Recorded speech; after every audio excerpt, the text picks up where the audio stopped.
Our next question comes from Ann Cotton and is directed to Mr. Van Hollen. The national debt has ballooned under the Bush and Obama administrations, and the budget deficit is nearly $500 billion. Given the importance of the federal government to Maryland's economy, what would you do to address the budget deficit, and to what extent should a solution involve reforms in entitlement programs like Social Security and Medicare? Well, first, let me just take a moment to say I think it's very important when we're dealing with any agreements that we read them before we come out against them, like the TPP. I think it's important that we see the product, and I think our constituents expect that.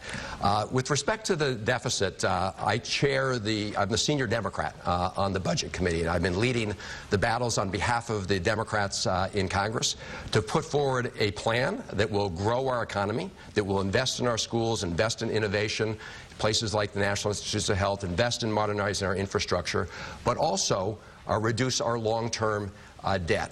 The way we can do that is not by touching Social Security and Medicare. The way we can do that is by getting rid of a lot of the special interest tax breaks in the tax code that actually favor hedge fund managers over hardworking people, school teachers, school bus drivers, and I put forward proposals to do exactly that. If you look at the pile of special interest tax breaks that have been accumulating in the tax code, they're trillions of dollars, and 17% of the benefits of all those special interest tax breaks go to the top 1% income earners and only add to economic inequality. So I've been very focused on reducing the long-term deficit in a way that protects Social Security and Medicare.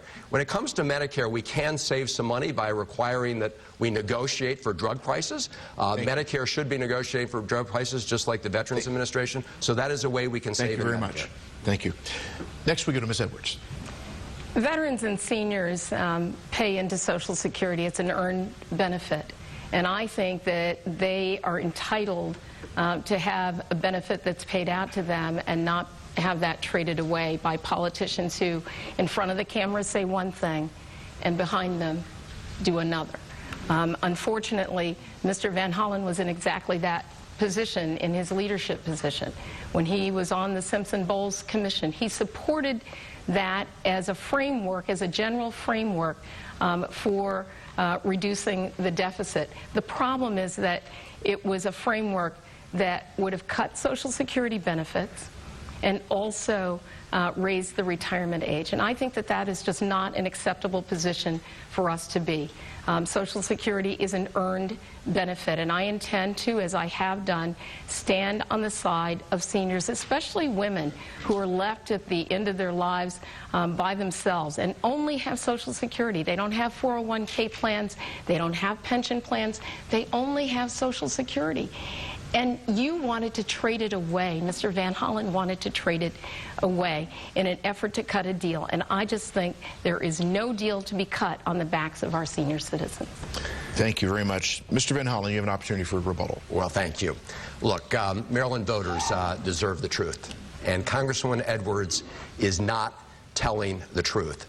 I have been leading the fight on behalf of House Democrats to protect Social Security and Medicare as recently again as 2 weeks ago. My colleagues unanimously voted for me to carry their standard and make sure that we upheld those values in the Budget Committee, including Congresswoman Edwards supporting that effort until we got on the campaign trail. And now she is misleading voters. This is exactly the kind of thing that voters hate about politics. You know what? I have a 100% rating from the Alliance for Retired Americans. The head of the committee to preserve Social Security called me a savior. The one difference between us up here on this is actually I've been in the trenches leading a fight to protect Social Security and Medicare. Congresswoman Edwards talks about it on the campaign trail. She has not been part of this battle. She's not been part of it until a campaign where she's decided to play politics. And I think voters should be very disturbed about what they're hearing from her. We do appreciate it. Thank you.